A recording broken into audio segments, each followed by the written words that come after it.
So you guys know that Israel just lost New York City, right? There are a lot of issues that brought Zoran Mamdani to his stunning victory in the Democratic primary for mayor of New York City. But it was actually the Israel superfans, Andrew Cuomo, his already pretty disgraced enemy, and a ton of corporate money, a ton of Democratic Party establishment money that worked really, really, really hard to make the last couple weeks of this race about Israel.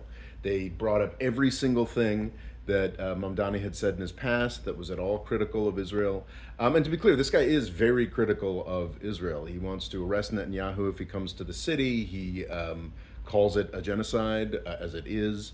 But the race didn't have to be about Israel. It is Mamdani's opponents who made it about Israel, assuming that that would be some kind of deal breaker. And what it generated was a landslide. New York City is sick of being held hostage to a genocide state in the Middle East. These are just the facts. Now, it is not guaranteed that Mamdani will go on from this nomination to being the mayor of New York City. There's another election in November. For the past couple decades, generally it's the Democratic primary that's all that matters, and then when the Republicans put up kind of a joke candidate and it's just a formality. It won't just be a formality this time around. But even if the opponents of Mamdani are successful, they're just going to build up more rage against Israel. I think that's sort of the key thing to recognize at this point. I think Cuomo probably isn't going to spend any more time in the race as was expected before he got absolutely destroyed last night.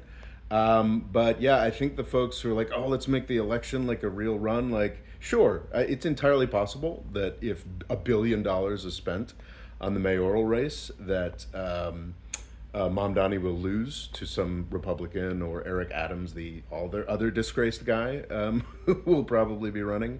But it's not a sure thing. Even if $1 billion is spent, and even if that is successful, like the message has been sent. Like the Democratic Party, New York City, the most populous city in the country, larger than like 30 states, is just sick of Israel. This is a lot more significant than like the 12-day war, 12-day delay that Israel managed to get to Iran's nuclear program. This is a huge deal.